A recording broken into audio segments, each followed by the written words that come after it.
Hey, Mitch. Well, heard. Hey, I'm super excited. We're doing The Spy Who Loved Me, the classic James Bond with Roger Moore, and I'm excited. I can see you're excited. I've got my velvet tuxedo, my velvet Mm. bow tie, and you've got your teeth in. That's fantastic. You're pretending to be Jaws. I love it. It really hurts, though. It's right here. What's that? I can't really make out what you're It saying. really hurts. I can't really talk It with hurts. it. Can you take them out? No, it's fuck. It's fucking, Oh, hang on. I've got an idea. Just come over this way. Okay.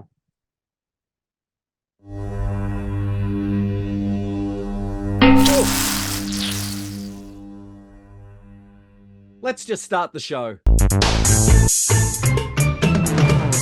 Hi, this is Ed Dollister, And this is Mitch Halleck. and welcome to another exciting episode of Mitch and Ed's Excellent Adventure. If it's your first time here, thanks so much for joining us. If you are a regular viewer or one of our new subscribers, thanks for coming back. We really appreciate it. Before we get started into today's topic, Mitch, how can you find out a little bit about what we do?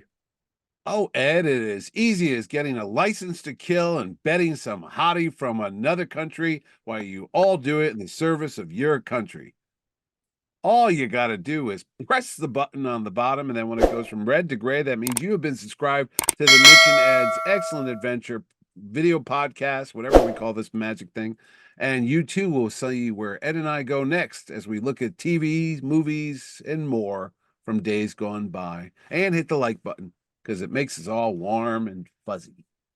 That's right. And we are Oh, yeah. heading, we are, in fact, we are keeping the British end up by going to 1977 and the blockbuster James Bond movie, The Spy Who Loved Me. Now, before I start, we haven't done this for a little while, but I I've got know. my Yeah. What's the trusty review say? Yeah. rating.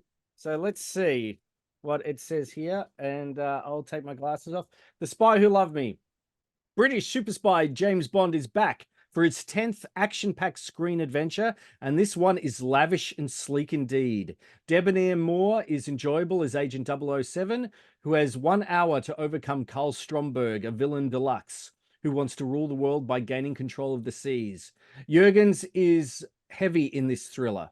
As usual, the special gadgets are fascinating, the locales are exotically stunning, and the women are fetching. Also stars Barbara Bach, Richard Kiel, Carolyn Munro, and Bernard Lee. Classy direction by Lewis Gilbert.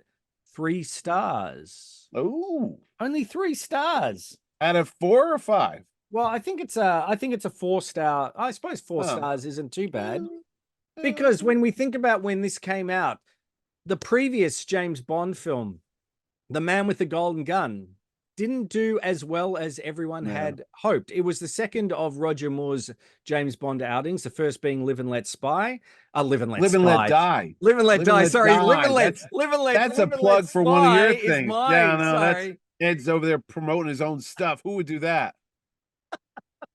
Sorry, Live and Let Die, which was, Yes. a big hit. The Man with the Golden Gun, not so much. It did not do as well as the previous ones. And as a result, it took a little bit extra time for the next James Bond film to come out. So, Well, yeah. behind the scenes, there was some trouble brewing too because the two producers, well, they weren't producing this next one together. That's for certain. Hmm. Because is it Harvey Saltzman or Harry Harry Saltzman? Saltzman and Cubby Yeah. Broccoli. Yeah, he had some money problems, let's just say that. And what happened is Mr. Broccoli bought up his shares of, is it Eon? Is that the name of the Eon production company? Pictures. Yeah, and then so Broccoli became the sole producer of the Bond films going forward after that. And Mr. Salzman, who was with him from the start, just left in financial disgrace or something. He had some problems, Yes. bankruptcy or something like And that. there were other But problems as well, that they were going yes, to get the director Guy Hamilton to come in and direct the movie when he decided to leave to direct Superman the movie. Superman the movie, yeah. And then he didn't get to finish that either because they ended up getting Richard Donner. And that And was a great choice. Don't forget, you it can check was. out our Superman the movie look back at Yeah. that And then video. there's even more problems on this that you wonder what before this, James Bond movies, since they started with Dr. No, had come out almost yearly or every 18 months or so. There was always another James Bond adventure. But like I said, this was like 3 years between the last movie. The other problem is they were going to go with Blofeld, who is James Bond's villain with the bald head and the That's right. cat, and everybody knows him. But Kevin, is it McCrory, was a fellow who owned the rights to the character Inspector, That's right. the Thunderball movie. He got wind of that, and he's like, "Oh no, you don't." So he put an injunction against the production, so they could not use those characters, Spectre and Blofeld. So they had to go back to the drawing or page or whatever and rewrite it once again. So yeah, it took a lot of trouble to get off the ground. And like you said, one of the major hurdles was those other two James Bond movies, Live and Let Die and The Man with the Golden Gun. They were more like Sean Connery vehicles. If you Mm. go to watch them, it's not Roger Moore. It's not the tongue-in-cheek, witty, comedic Roger Moore. It's almost like Roger Moore pretending he's Sean Connery, the way he's acting like a tough guy, and it doesn't work. I mean, they're okay to watch, but no. But Yeah, I this think time, Live and Let Die is a better, certainly the it better is, yeah. one But Man with the of Golden those Gun was two. not a no. It just was. It's actually, when I rank all my James Bond movies, it's almost towards the bottom, if not the bottom one. It didn't work. But this movie, yeah, fresh start, fresh beginning. Yeah, they decided to still throw a lot of money at it, even though that The Man with the Golden Gun didn't do as well. This is like a, when you think of a James Bond movie of old, this is it. I The think template. it's got the big sets, it's got a Yep. great villain. This is the first James Bond film that is not actually based directly on an Ian Fleming right. novel. So they use the title, but Mhm. not the story. In fact, Ian Fleming wasn't too happy about his novel Yeah. at the time for The Spy Who Loved Me. So they used the title and they created a whole new villain in Stromberg with Kurt Jürgens. And the Mm. whole story was new and it was amazing. I remember seeing it in the cinemas as a 7-year-old. Did you see it in the cinemas? I did see it in the cinemas only because there was a short window of time before I'd be seeing another movie all summer long. But my dad was a huge James Bond fan. In fact, one of the first movies my dad ever took me to was James Bond's last adventure with Sean Connery, which was Diamonds Are Forever. I actually saw that in the theater. I think I was like 4 years old or 5. I didn't like it at all. It's not a great James Bond movie either. But yeah, no. So this was coming out. My dad was a big James Bond fan, and I just remember they do these little trailers because there was no internet or TV. But when you go to a movie back in the 70s and even in the early 80s, before the film, they would show you these little previews, like maybe 5-10 minute long, like meanwhile making over in L Street Yes, or behind the scenes or what have you. behind the scenes over in England, we're filming the new James Bond movie, and here's Roger Moore now. My name is Bond. James Bond. My latest, and if I'm not careful, my last assignment will take me to new heights of adventure, new depths of danger, new dimensions of villainy, and fascinating new women. But every job has rewards. In this case, it's the spy who loved me. Oh, hello. In the new movie, Bond gets in some trouble, and they'd kind of show you some rough cuts. So I had seen that. I don't know where, but they show you a preview of it. And this just looked different than the other ones. And I just remember being a kid and seeing the Sphinx because they go to Egypt. Yes. And that was just like, you didn't see anything on the big screen and the pyramids and all that. So there was that whole globe-trotting aspect to The Spy Who Loved Me that it just, you didn't need special effects. You didn't need Star Wars type of effects. You just needed those great locales. And then you got the opening and the mountains with the snow and that stunt, with the skis and the parachute. I mean, That was that's really what sells it. There's James Bond in his yellow ski, Yeah. the most garish colors, but it's the 1970s, yellow ski know. outfit, and he's got his red beanie on, and Yep. some, And there's let's some say, weird blue questionable. screen stuff when they I close know, up more. but having said that, for the majority, we watched it in 4K last night again. Yeah. The visual effects by Derek Meddings are really good. The miniature work, everything. They just yeah. know just the right amount of cutting and everything Yeah, like to that. give it the It right sells it. scale. Yeah. Yeah, they've done Yeah. they've done very well actually. But that opening with the also with the for the first time you hear the score by Marvin Hamlish. Normally, Oh. yeah, so Marvin Hamlish did the score this time around, which was nominated for an Oscar. Well, that Along, Carly Simon singing it. Yeah. yes, Nobody Does It Better, which Nobody is sort does of it like better. the official or unofficial, subtitle to James Bond. Nobody Does It Better, which was a #2 smash and was Yeah. also nominated for Best Song at the Academy Awards. But they've Mhm. got Bond 77, this theme, which is a bit disco, which Mhm. you can hear it. Unfortunately, we can't play it. I'll see if I can play a little Right, clip of right. it. But that whole opening sequence, which sets up really the whole movie, where you find out Yeah. that he ends up killing Agent Barbara Arnie Box, yeah, Triple secret agent. X's Yeah, Triple X's boyfriend. boyfriend. But that Triple X. opening sequence where he's going off the skis and then Yeah, just silence, which yeah. reminded me a little bit. I wonder if Steven Spielberg had that in mind when he was doing the Temple of Doom mine Oh, when case. it comes out, the raft, and you hear No, that. no, no, no, no. I meant that no, when the mine cart goes just over and you just hear Oh silence. And then you go, no, I loved it. Hey, he's just no, no, falling no. and I was just falling. thinking. I was thinking the same movie, that when the raft goes out the door of the airplane and Yes. it's falling and it's all tumbling, and then when it opens to the Yes. full raft, then you hear the Indiana Jones thing. Well, that's true. And then you hear and of course you see the Union Jack Yeah, parachute, yeah, which was yep, fantastic. What a way to start a movie. yeah. It And was. it's a big premise. Basically, the villain is eating up using his ship, eating up Submarines, yeah, submarines, so he yeah, can basically wipe the earth clean using and nuclear weapons, and he yeah. can create Atlantis. Start again with the ocean. Yeah, it was which kind of out which is there. great. You've got the one Roger Moore. I think is in perfect form. He's got the right combination, I think, of a bit smarmy and Yeah. tongue in cheek, but he can be quite serious as well in Mhm, it, which is mhm. really good. Well, He's yeah, got it's funny. You just said it's quite serious too, because there's certain times the character James Bond, because everybody thinks Roger Moore is like just a goofy kind of clown kind of agent, but no, he has moments in this movie where they refer to his late wife, this. Teresa, which you don't see a lot in the other James Bond movies. I mean, you see it in this movie, and you see it a couple years later where For Your Eyes Only, he's at her grave. But in passing, one of the people said, "Oh, like your ex-wife," and he's like, and you get this stern Roger Moore look, is like, "Don't talk about my wife," or something like Mm. that. And then the other bit is, yeah, he's always having fun with it. But I said the other bit you see later on in the movie is Q. I think this is the only time in all the James Bond movies where they actually refer to Q's name from the books, which Yes, is like Major Botherpod. Bothroyd.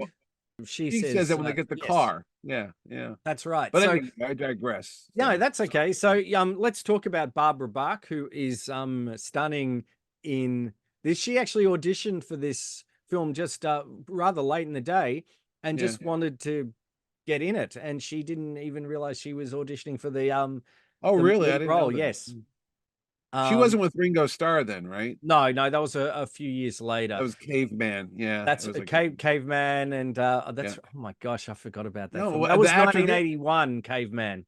I was gonna say I saw her next 1978, which would be Force 10 from or 79, Force 10 from Navarone, which was with Harrison Ford. And Richard Kiel, who plays Richard Keel Jaws. again. Yeah, maybe they're like an acting duo. Well, Who they knew? are because they were in The Humanoid together, which was an Italian Star Oh, Wars ripoff starring with Richard Carolyn Kiel. Monroe? Carolyn Munro was in Star Crash, I think, Starcraft. That's it. which Okay, is there. Yeah, with David Hasselhoff. So that's right. everything is linked. It's It's crazy. all All these, connected. Yeah, it is all somehow we connected. figured it out. Yeah, But yeah, Richard Keel. you had the gorgeous Carolyn Munro playing Naomi. She's the Yep. first actually female villain that James Bond ever kills on screen.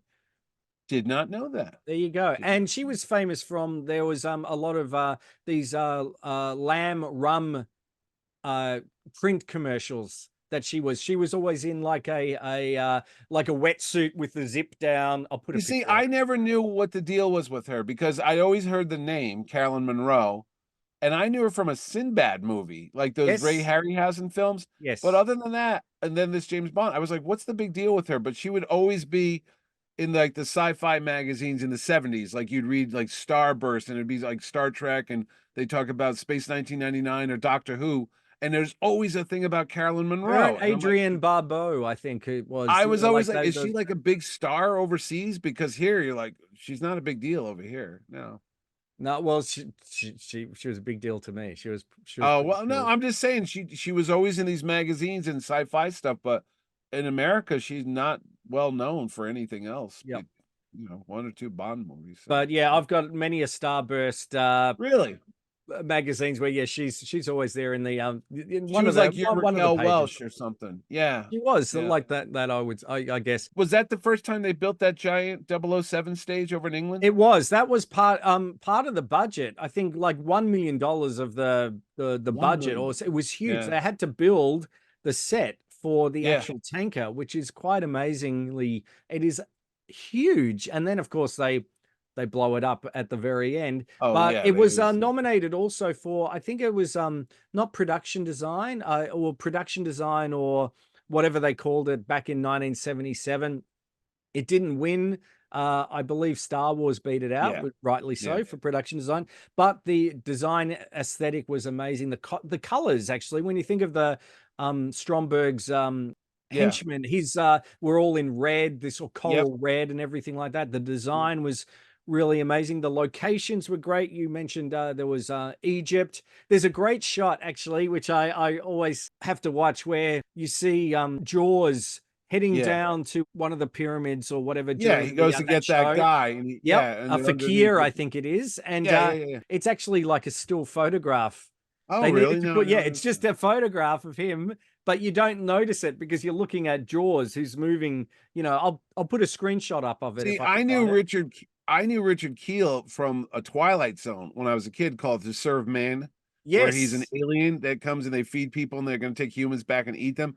He was just massive. When I saw him in this movie, I mean, when he gets Roger Moore on that oh train yes, his hands. and he holds him up, his hand is like the size of his head. It's like he could literally squish the guy's head, you know? Yep. I But- think he was 7'4", He was and he something could like that, actually yeah. only use those teeth, as you would know from the opening, for a couple of minutes at a time, because they're really Oh, yeah. quite really quite It's hard to painful. breathe. Let me tell you, we're in that metal stuff there.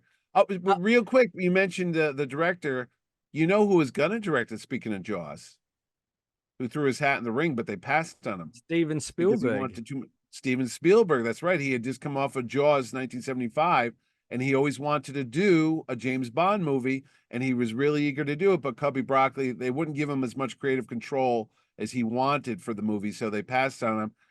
But a couple years later, he would do his own version of a James Bond-like character fighting bad guys, and that would be Always with Richard Dreyfuss. that's right, you know it.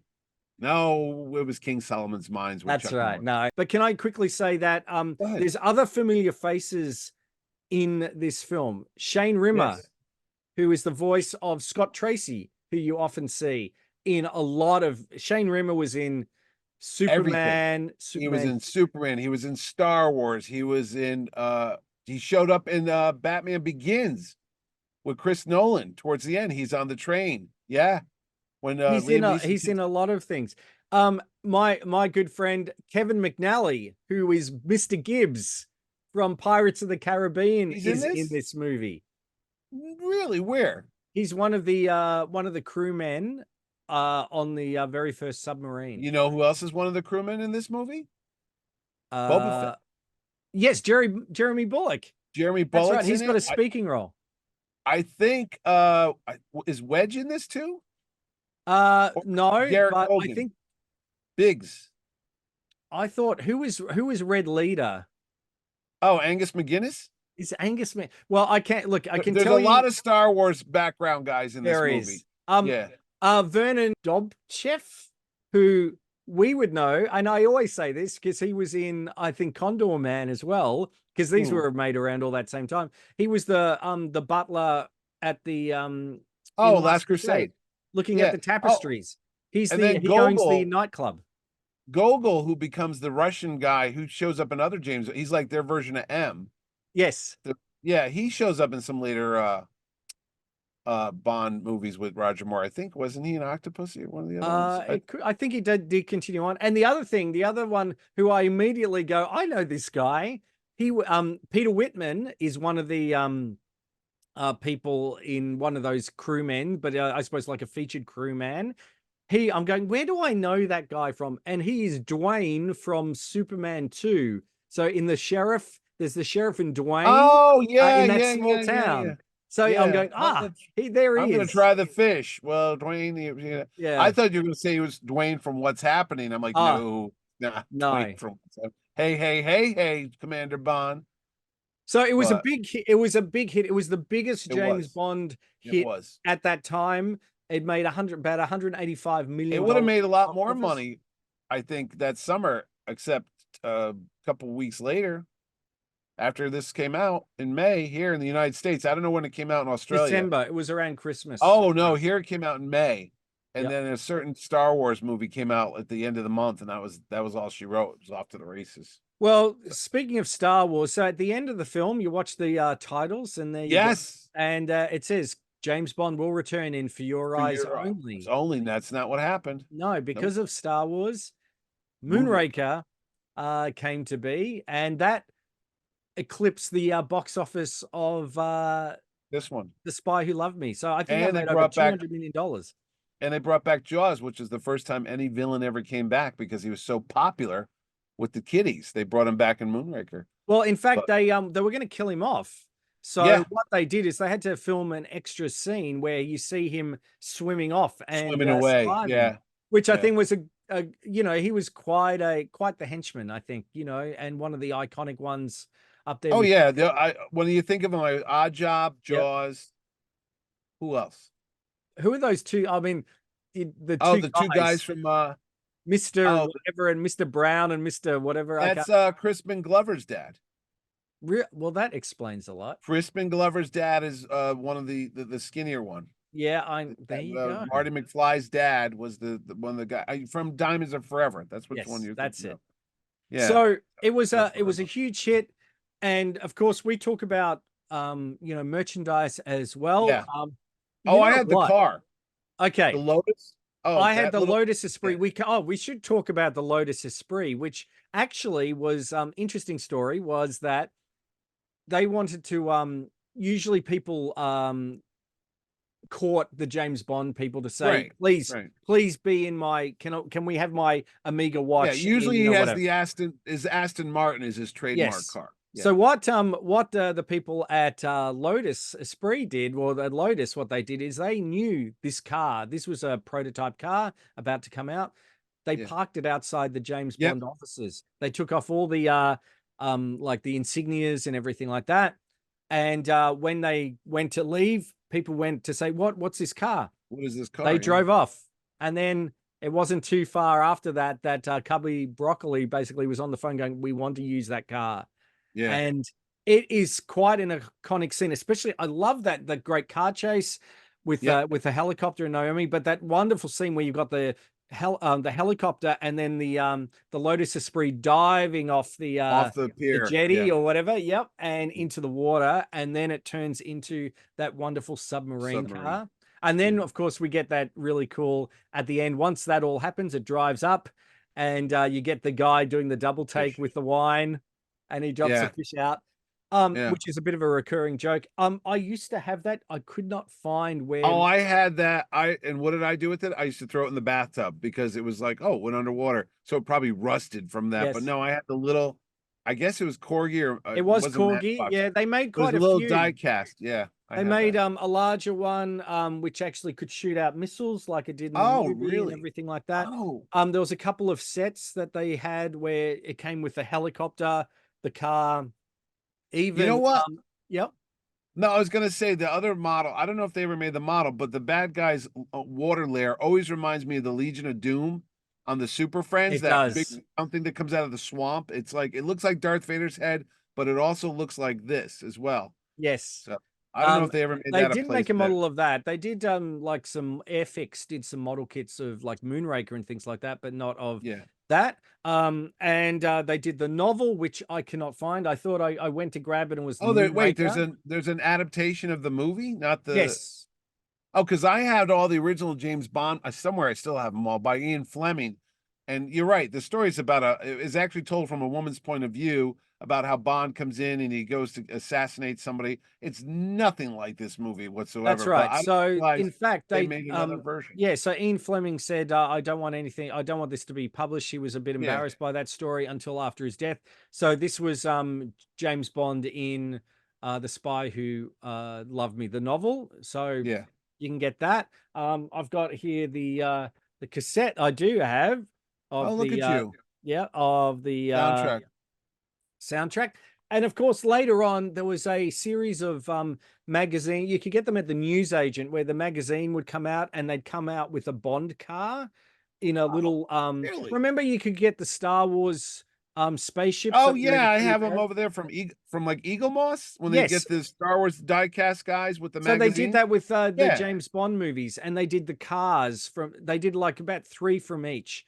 And they're I really did not know cool. You can pick them up for about $20 or $30 on I didn't know eBay. that. What about his jet ski? That's another thing that was kind of new to his time. Now everyone thinks of a was. jet ski. The wet He just bike, puts I think it was The called. wet bike. Yeah. But that's what it really is. I mean, he kind of looks cool on it at the time, but now it's like a moped. It's like, what the hell is he driving there? You know? Anyway, as I impressive. thought it was pretty cool, and it was a night. That was a great shot too, because it wasn't blue screen or anything like that, or rear projection. It was actually him on the bike, and they zoomed out for all of Oh, that was a 5 real. seconds. That was a real jet ski thing. Yeah, it was for sure. Yeah, Oh, which is kind of cool. So it's great. You can get it on 4K. It is streaming on 4K on Apple TV Yeah. and a variety of things. It is probably like the up resurgence there. of Bond. It is Yeah. really good fun. Did you need a trigger warning when watching this? Because in the UK at the moment they've got trigger warnings for all the young people out there, saying that this movie has outdated, views of this and that and things like that. Yeah. No, I didn't know that. I thought you meant trigger warning for all the gunplay that was going on. Well, in the movie. you would think James Bond would have one for his Walther PPK. Well, that's what I thought you but- meant. You know what always makes me laugh is when at the end when they go to attack the base when he frees the sailors Yes. that are aboard the subs and the guy's like, I'll go, and he runs up the stairs and he's like taken out in seconds. I don't know the actor's name, but he's got like a big wad of black hair and a white Yes. shirt, and he goes running up. I'm like, this guy's like got a target written right on his back, and sure enough, I he thought gets that there. was a good little part. At least you could say, you featured in a big James Bond battle. Yeah, But I got killed in that movie. Yeah. that's right. It's really good, and It is. It's like the probably double one of the entendres, the Yeah. whole that pull. You got to know when to pull out. Pull out. Yeah, I mean, exactly. sure, it's of its time, okay, but it's No, You it's just gotta have- look, man. It's like, look, you're going to a James Bond movie, you know what to expect. I go to a Tarzan movie, I know what to expect. I go to a Batman, every genre, every certain character. Don't expect them to be politically correct to modern times because that's not what the character is. It is, what it and is. that's The when Lone they were Ranger made. You is can't. in- You yeah, can't. it's like it's out in the West. I don't expect them to be walking around with 21st century morality. It's not the same time period, but That's right. It's No, of its time. just enjoy it. It's mindless fun. It's escapism. It's all these movies. They're fantasy movies. They're just That's take right. you out of it. It's not a documentary, for goodness sakes. It's a spy thriller Not- for God. Like, You know? I'm shocked. You know what else? You're is, shocked? sorry, no, I'm shocked. Oh, You know what else is not a documentary, but we document all these different things? Our show, Mitch. How can you find out a bit more about that? Ed, it is easy as making a massive tanker that nobody in the world notices that it's large enough to scoop up nuclear-powered submarines right under their nose, not once, Really? not twice, but 3 times, Yep. and just keep it, and no one knows where it is. Oh, how big that thing is. All you got to do is hit the button below, and you too will be subscribed to Mitch and Ed's Top Secret Adventures when we go looking back into the past before everybody was offended by everything and just say, hey, remember that TV show and movie or toy? Well, so do we. That's Right here on YouTube. That's it. So signing off for our mission this week, but I'm sure, like James Bond, we will return to the James Bond universe and look at a few more Roger Moore classics from the More 70s and and early 80s. But who knows what's coming up next? So signing off. This is Ed Dollister, This is Mitch Halleck. and we'll see you next time. Thanks for watching.